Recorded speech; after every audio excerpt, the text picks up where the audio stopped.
actual coin toss and elected to go last. So, Governor Walz, you are first. You have 2 minutes. Well, thank you, Senator Vance. Thank you to CBS News. And most importantly, thank you to all of you. If you're still up and the folks who miss Dancing with Our Stars, I appreciate it. But look, the support of the democracy matters. It matters that you're here.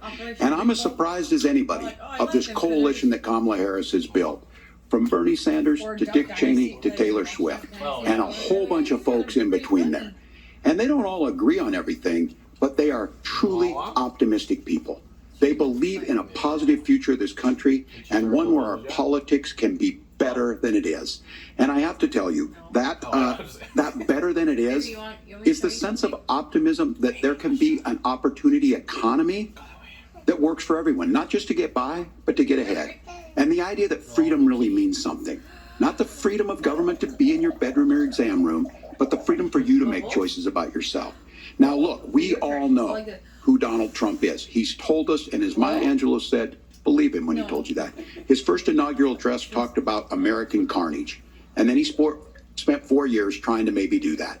Senator Vance tonight made it clear he will stand with Donald Trump's agenda. He will continue to push down that road. Excuse me.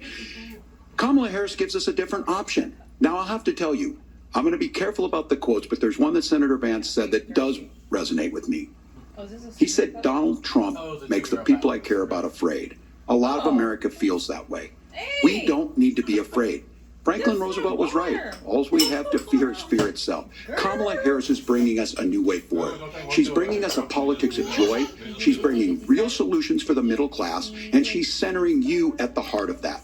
All the while asking everyone, join this movement, make your voices heard. Let's look for a new day where everybody gets that opportunity and everybody gets a chance to thrive. I humbly ask for your vote on November 5th for Kamala Harris. Governor Walz, thank you. Senator Vance, your closing statement. Well, I want to thank Governor Walz, you folks at CBS, and of course the American people for tuning in this evening. And one of the issues we didn't talk about was energy. And I remember when I was being raised by my grandmother, when she didn't have enough money to turn on the heat some nights because Ohio gets pretty cold at night and because money was often very tight. And I believe, as a person who wants to be your next vice president, that we are a rich and prosperous enough country where every American, whether they're rich or poor, ought to be able to turn on their heat in the middle of a cold winter night. That's gotten more difficult thanks to Kamala Harris's energy policies. I believe that whether you're rich or poor, you ought to be able to afford a nice meal for your family. That's gotten harder because of Kamala Harris's policies. I believe that whether you're rich or poor, you ought to be able to afford to buy a house. You ought to be able to live in safe neighborhoods. You ought to not have your communities flooded with fentanyl. And that, too, has gotten harder with because of Kamala Harris's policies.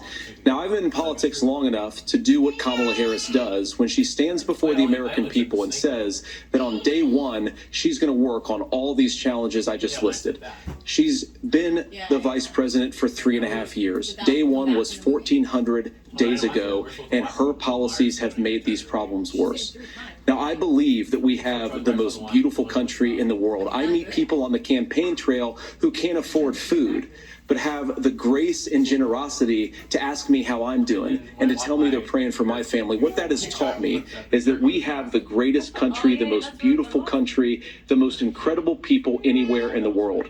But they're not going to be able to achieve their full dreams with the broken leadership that we have in Washington. They're not going to be able to live their American dream if we do the same thing that we've been doing for the last 3.5 years.